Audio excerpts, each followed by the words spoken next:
birds of the same kind live together.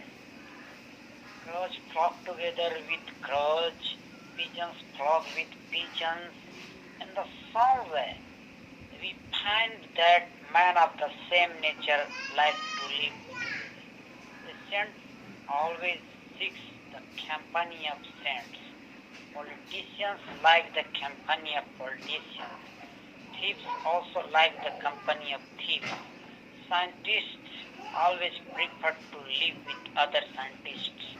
In this way, we can understand the nature of a person.